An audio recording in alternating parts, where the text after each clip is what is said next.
नमस्कार, मैं हूं रविंद्र जैन और आप देखना शुरू कर चुके हैं सबकी खबर। आज हम आए हैं पंडित प्रदीप रथ जी के पास। ये भोपाल के जाने माने ज्योतिषाचार्य हैं, रहने वाले उड़ीसा के हैं, लेकिन इन्होंने भोपाल में रहकर ऋग्वेद में घन पाठी एक ऐसी शिक्षा है जिसे हम पीएचडी के बराबर मान सकते हैं। जिन्होंने ज्योतिषाचार्य में, जिन्होंने मुहूर्त में आचार्य किया हुआ है, बेहद ज्ञानी हैं। हम इनसे जानने की कोशिश करते हैं कि जो कुछ अभी चल रहा है अयोध्या को लेकर, इसमें कितना सच है, कितना परंपरा से है, कितना शास्त्रों से है। शंकराचार्य जी जो बोल रहे हैं उनमें कितना उनकी बातों में को कितना मानना चाहिए, नहीं मानना चाहिए। आपका बहुत बहुत स्वागत है पंडित प्रदीप जी। जो कुछ इस समय देश भर में चल रहा है, ऐसा लगता है कि हिंदू धर्म दो भागों में बंट गया है। एक तरफ शंकराचार्य जी हैं तो दूसरी ओर वो लोग हैं जो इस समय तुले हुए हैं कि नहीं, हमें इसी मुहूर्त में भगवान राम के मंदिर की प्राण प्रतिष्ठा करनी है। आपने मुहूर्त शास्त्र को पढ़ा है, आप आचार्य हैं, आपको क्या लगता है जो मुहूर्त निकाला गया है द्रविड़ जी द्वारा वो सही है? और जो कुछ हो रहा है उसमें कोई दिक्कत नहीं है? इससे कोई अनर्थ तो नहीं होगा, कोई देश का नुकसान तो नहीं होगा इस प्रतिष्ठा से? प्रतिष्ठा से देश के लिए कोई अहित और अनिष्ट तो होने का सवाल ही नहीं है। और प्रतिष्ठा मुहूर्त प्रकरण में इसको निकाला जाता है। और प्रतिष्ठा मुहूर्त में जैसे शिववास है, अग्नि का वास है, नक्षत्र है, तिथि है, बार है, ये सबको मिला करके एक शुभ मुहूर्त निकाली जाती है। और उत्तरायण में प्रतिष्ठा का श्रेष्ठ माना गया है। दक्षिणायन में प्रतिष्ठा होनी नहीं चाहिए, इसीलिए सूर्य मकर राशि में प्रवेश कर गए हैं तो उत्तरायण भी आई चुकी है। और जैसे उस दिन मृगशिरा नक्षत्र है, मृगशिरा नक्षत्र पूरा दिन भर है, रात में भी देर रात तक है, तो मृगशिरा नक्षत्र प्रतिष्ठा नक्षत्र मानी जाती है। और द्वादशी तिथि है, द्वादशी तिथि भी प्रतिष्ठा तिथि मानी जाती है। और सोमवार है, सोमवार भी प्रतिष्ठा के लिए श्रेष्ठ माना गया है। इसी प्रकार करण योग आदि भी सब श्रेष्ठ हैं, क्योंकि मुहूर्त प्रकरण में तिथि बारम च नक्षत्रम योगः करणमे बच यत्रैतत् पंचकम स्पष्टम पंचांगत्वम निगध्यते। इसी को ये पांच चीज जिसमें स्पष्ट रूप से तिथि, बार, नक्षत्र, योग और करण, ये पांच वस्तु, ये पांच चीजें जहाँ स्पष्ट रूप से निरूपित हो उसी को पंचांग की संज्ञा दी गई है, जो हमारे ऋषियों ने जो ज्ञान बताया है। तो प्रतिष्ठा में नक्षत्र बिल्कुल प्रतिष्ठा नक्षत्र है, बार जो है वो प्रतिष्ठा बार है, और तिथि जो है वो भी प्रतिष्ठा तिथि है। इसमें एक किंवदंती हो सकती है, क्योंकि अभी कोई लेख में तो आया नहीं हमारे दृष्टि में, क्योंकि ये तो ज्योतिष शास्त्र और वेदांग शास्त्र ये अथाह समुद्र है, और समुद्र को भला कौन पी सकता है। इसीलिए उसमें से हम लोग तो एक एक दो दो लोटा ले करके, और हमारी पूर्वजों की और ऋषियों की आशीर्वाद से, संतों की आशीर्वाद से, और हमारी जो गुरुजनों के आशीर्वाद से हम उसको परोसते हैं। परंतु इसका तो इतना ज्ञान विज्ञान इतना है ज्योतिष शास्त्र कि उसको पार पाना बड़ा मुश्किल है। क्योंकि ज्योतिष शास्त्र के 18 प्रणेता माने गए हैं, उनमें सूर्य, पितामह, व्यास, वशिष्ठ, अत्रि, पराशर, ये 18 ऋषि ज्योतिष शास्त्र के प्रणेता हैं। ऐसा नहीं कि ज्योतिष शास्त्र को कोई फूंक मार के उड़ा दे, क्योंकि ज्योतिष शास्त्र के विषय में कई बार हाईकोर्ट में भी चीज़ें आई है, ज्योतिष शास्त्र तो ऐसा है, दिखावा है, परंतु ये वास्तविक रूप से ज्योतिष शास्त्र तो 100% विज्ञान है और वैज्ञानिक है। ये तो सुप्रीम कोर्ट ने आदेश भी दे दिया कि इसको पढ़ाया जा सकता है। ये ज्योतिष शास्त्र पूरी प्योर विज्ञान है, ये पूरा संपूर्ण विज्ञान है और बहुत सुंदर विज्ञान है। हमारे ऋषियों ने तो वरदान स्वरूप दिया है। मैं एक छोटी सी आपको उदाहरण बताऊंगा, विषय से थोड़ा हटके मैं बता रहा हूँ। छोटा सा विषय ऐसा है, मतलब ऋषियों ने ऐसा विज्ञान दी है ज्योतिष शास्त्र के बारे में, सही मुहूर्त पे प्रतिष्ठा हो, सही मुहूर्त पे विवाह हो, सही मुहूर्त पे और दंपति गर्भाधान करें, सही मुहूर्त पे सब चीज़ें हो तो बच्चा जो है ना अत्यधिक, मतलब महापुरुष क्या है कि इतना दिव्य पुरुष बन करके उभरता है कि पूछिए मत। आज कई लोग बोलते हैं कि पंडित जी हमारे बच्चा तो हमारा कहना नहीं मानता है, हमारा बच्चा तो हमसे दूर हो गया है, हमको तो बहुत मारता है। ये सब चीज़ें जो आजकल ये समाज में हुई ना, इसका कहीं ना कहीं समाज ही दोष है कि समाज ने इस ज्योतिष शास्त्र को, ज्योतिषी विद्वानों को अनदेखा कर दी है। सब चीज़ एक एक चीज़ विस्तार रूप से है।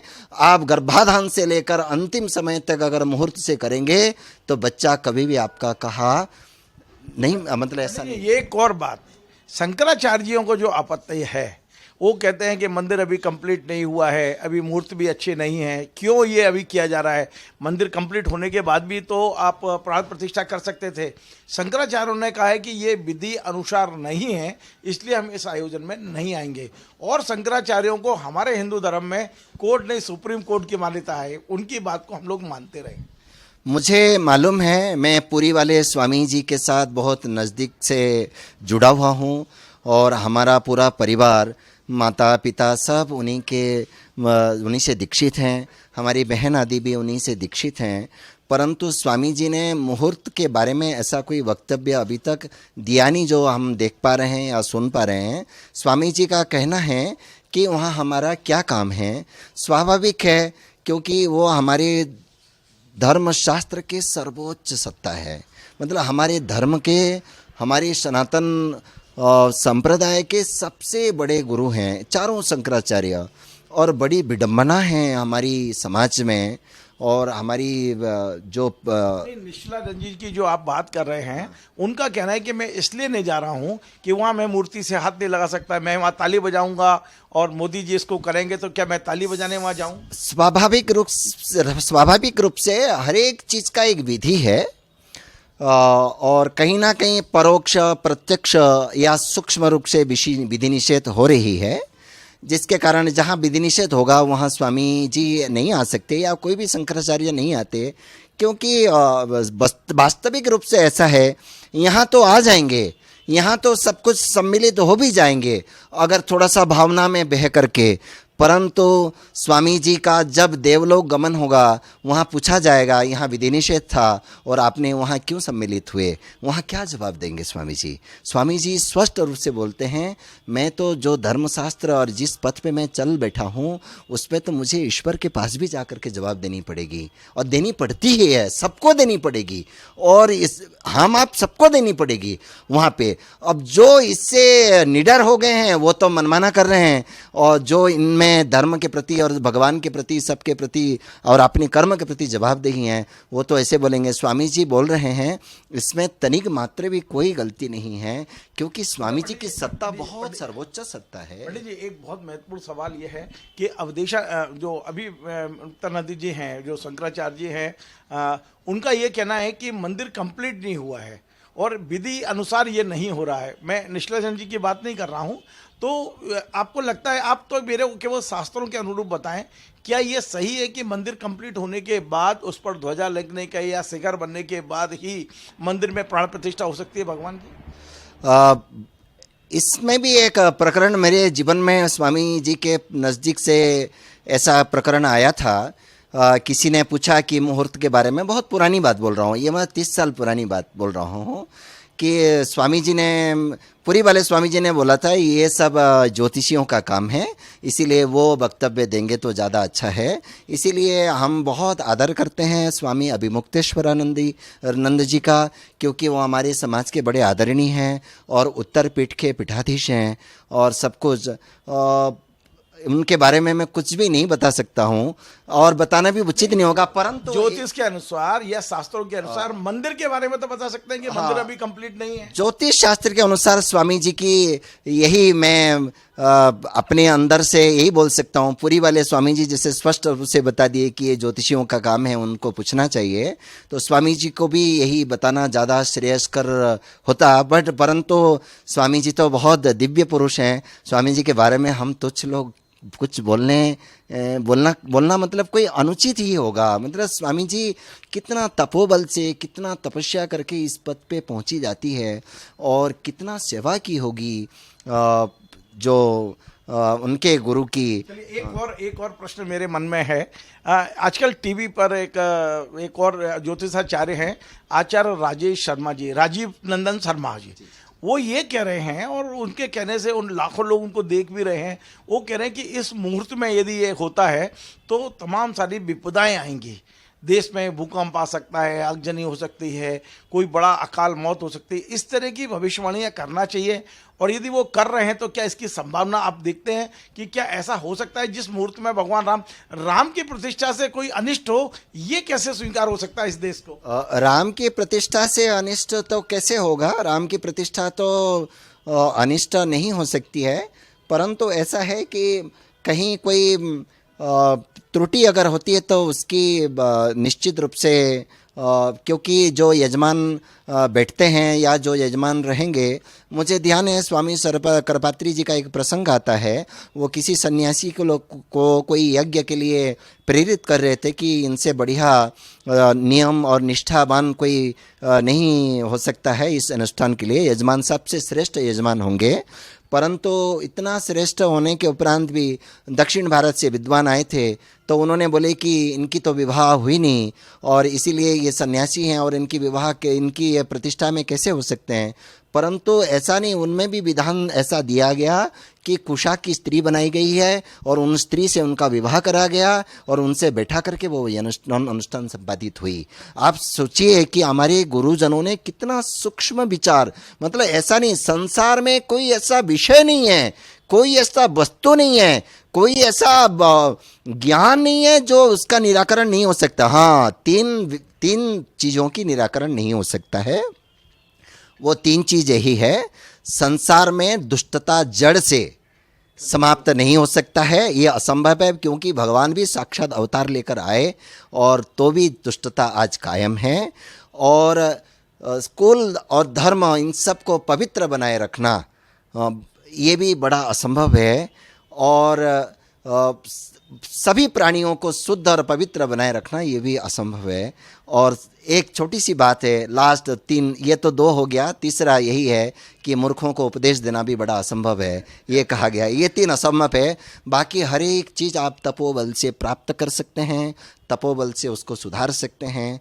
परंतु जहाँ विधि निषेध हो रहा हो कहीं ना कहीं वो बड़े दिव्य पुरुष हैं, बहुत ज्ञानी हैं, बहुत शास्त्र पढ़े हुए हैं और स्वामी करपात्री के शिष्य हैं। और इधर स्वामी जी भी जो अभी मुक्तेश्वरानंद जी भी जो है उनके गुरु भी बहुत तपोनिष्ठ थे, उनका संग किया होगा, तो कहीं ना कहीं उन्होंने सूक्ष्माति सूक्ष्म दोस्त तो ढूंढा होगा। आखिरी सवाल मेरा है और वो ये है कि आप जानते हैं कि जो इस प्राण प्रतिष्ठा में मुख्य यजमान हैं, पहले कहा था कि मुख्य यजमान प्रधानमंत्री जी रहेंगे, फिर बीच में खबर आई कि कोई मिश्रा जी हैं संघ के, वो रहेंगे।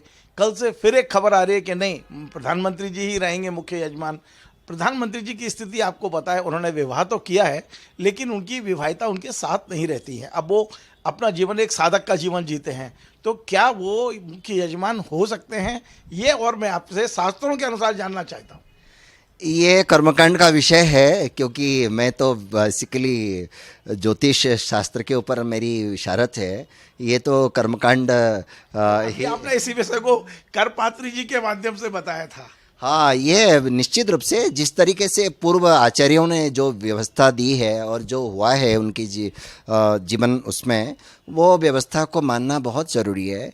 क्योंकि जब तक आप शास्त्र मर्यादा सूक्ष्मादि सूक्ष्म रूप से करेंगे नहीं, तब तक प्रतिष्ठा इतनी सिद्ध नहीं होगा। क्योंकि ये बहुत ही बारीक चीज़ है। प्रतिष्ठा में कौन बैठ सकते हैं, कौन नहीं बैठ सकते हैं, कौन पात्रता रखती है, कौन पात्रता नहीं रखता है, ये पूरा सूक्ष्म विचार शास्त्रों में दिया हुआ है। क्या प्रधानमंत्री की कितनी बड़ी हैसियत होगी, पूरा देश उनके मुट्ठी में है, वो चाहे तो पूरे प्रदेश के एक से एक मूर्धन्य विद्वान को बुला करके संगोष्ठी करके इस चीज़ को निर्णय कर सकते हैं।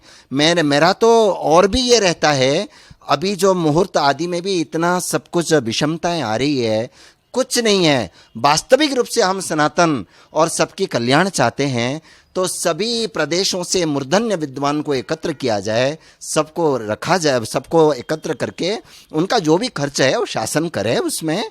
और इतनी बड़े बड़े खर्च शासन कर रहा है, 2 4 8 10 20 30 करोड़ कर ही लेंगे इस विषय में, तो क्या है, प्रत्येक वर्ष सबको बैठा करके मुहूर्त निकलवाना चाहिए। और जैसे 2-2 पर्व आते हैं, 2-2 सब हैं, सबका निराकरण होना चाहिए वहाँ से, और उसके बाद प्रतिष्ठा होना चाहिए। नहीं, उसके बाद प्रतिष्ठा होना चाहिए ऐसा नहीं है, प्रतिष्ठा तो ही है, परंतु ये प्रधानमंत्री हो, मुख्यमंत्री हो, सबको ये करना चाहिए। अगर वास्तविक में कुछ अच्छा सुधार चाह रहे हो तो इसका सुधार का तो एक ही होता है कि सभी प्रदेशों से विद्वानों को एकत्र किया जाए, विशेष जो भी मूर्धन्य विद्वान, उनसे छुपी नहीं है, वो चाहे तो सब कुछ ज्ञान अपने ज्ञान और विज्ञान से यार अपनी संसाधन से पता कर सकते हैं कौन अच्छा है कौन है, सबको एकत्र करके इस पर एक छोटा सा सवाल और मतलब मैं पूछने का मन आपसे कर रहा हूँ। आपको याद होगा कि इस मंदिर में, जो भगवान राम का मंदिर जिसको पहले हम मस्जिद कहते थे, वहाँ भगवान राम प्रकट हुए थे, ये कहा गया था। अब मूर्ति रखी थी नहीं रखी थी, लेकिन ये कहा गया था कि प्रकट हुए थे। और यही सुप्रीम कोर्ट में केस गया कि भगवान की जो मूर्ति अंदर रखी हुई हैं, जिन्हें हम रामलला की प्रतिमाएं कहते रहे, बाद में वो आपको मालूम है कितने दिनों तक टेंट में रही वो मंदिर मस्जिद टूटने के बाद। तो ये कहा गया कि वो प्रतिमाएं प्रकट हुई हैं, तो उन्हीं प्रतिमाओं को नए मंदिर में क्यों नहीं ले जाया गया, नई प्रतिमा क्यों बनानी पड़ी। अब नया विवाद इस पर भी हो गया है खड़ा पूरे देश भर में कि भगवान जब स्वयं प्रकट हुए थे, सुप्रीम कोर्ट ने भी उसे स्वीकार किया है कि भगवान स्वयं प्रकट हैं, तो स्वयं प्रकट मूर्ति क्यों नहीं उस सिंहासन पर बिठाई जा रही है, इस सिंहासन के लिए नई प्रतिमा को क्यों बनाया गया है। वास्तविक रूप से बहुत आक्रांताओं के द्वारा आक्रमण हुआ है, और ये तो त्रेता युग की बात है। भगवान श्री राम जी की प्राकट्य जो है, त्रेता के बाद द्वापर आया, द्वापर के बाद अभी कलयुग चल रहा है, और कलयुग में भी कितने आक्रांता आए और कितना वो सब किए।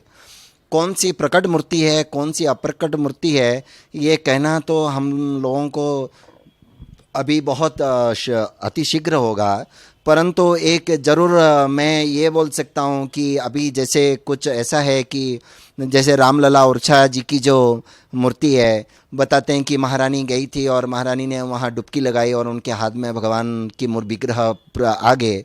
वो एक दिव्य विग्रह अभी मान सकते हैं अगर वो सत्यता है तो, परंतु अभी जो उस समय की मूर्ति, वो प्रकट मूर्ति वही होगी। और मूर्ति कब प्रकट की गई है, मूर्ति कब विराजमान, मुझे तो नहीं लगता है कि 50 साल पहले, हाँ, जब नेहरू जी थे उस समय ये घटना हुई है। 8 साल का बच्चा मस्जिद के अंदर गया था, उस बच्चे का पता नहीं, लेकिन जब वहां जाके देखा तो वो मूर्ति के रूप में बैठे थे और वो रामलला की प्रतिमा अंदर थी। अगर वास्तविक रूप से यही सत्य है तो उस मूर्ति को भी, विग्रह को प्रतिष्ठा करना ज़्यादा श्रेष्ठ होगा, परंतु ये तथ्य कितना सही है कितना गलत है ये कह पाना अभी मेरे लिए बहुत। सुप्रीम कोर्ट का केस इसी पे चला था। केस तो ऐसा है कि हम माननीय सर्वोच्च न्यायालय की बिल्कुल बहुत आदर करते हैं और आगे करना ही पड़ेगा, क्योंकि कई विषयों में तो माननीय सर्वोच्च न्यायालय ने बड़े अपने ऊपर उदारता दिखाते हुए धार्मिक मामले में उन्होंने शंकराचार्यों के ऊपर छोड़ दिया।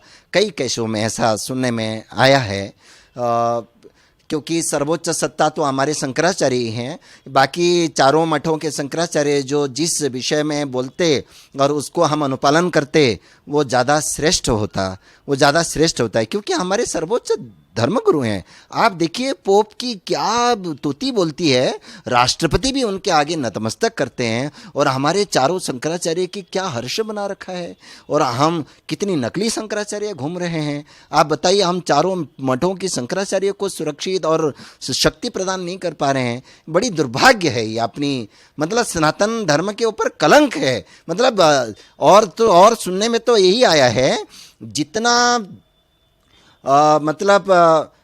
कुल मिलाकर के 70 सालों में जितना उनकी दुर्गति हुई है, उतनी दुर्गति तो अंग्रेज़ों के शासन में और मुगलों के शासन में भी नहीं हुई। ये हमारे लिए बड़े धब्बा है और काली दाग है। उनको तो बहुत बहुत सर्वोच्च सत्ता है, उनको बहुत हथेली में रखना चाहिए था हमको, और अभी भी ये रखना चाहिए था। सबको ध्यान देना चाहिए। नकली शंकराचार्य घूम रहे हैं। अब सुनने में तो स्वामी जी तो कई बार बोलते हैं, पुरी वाले स्वामी जी, सपा के, बसपा के, जेडीयू के, कांग्रेस के, सबके शंकराचार्य मतलब घूम रहे। कितना दुर्भाग्य की बात है, कितना दुर्भाग्य की बात है। वास्तविक हम सनातनी को आगे बढ़ाना चाहते हैं, हिंदुत्व को आगे बढ़ाना चाहते हैं, तो इन चारों शंकराचार्यों को हमको हथेली में रखना ही पड़ेगा। बहुत बहुत धन्यवाद। तो आप थे पंडित प्रदीप जी रथ, आपने सुना कितना गंभीरता से और कितना हिंदुत्व के बारे में ये कितना ज्ञान रखते हैं। इन्होंने बड़ा स्पष्ट कहा है कि जितने भी विवाद इस देश में अभी आ रहे हैं, इसके निराकरण के लिए भारत सरकार को पहल करना चाहिए, विद्वानों का एक सम्मेलन बुलाना चाहिए, और हर विवाद का निपटारा होने के बाद ही हम अपने धर्म को मजबूत कर पाएंगे और प्रतिष्ठा को और ज़्यादा सकारात्मक बना पाएंगे। आपको हमारा ये कार्यक्रम पसंद आया वैसे शेयर करें, लाइक करें, कमेंट करें, और आपसे बार बार निवेदन है हमारे इस चैनल को सब्सक्राइब अवश्य करें। धन्यवाद।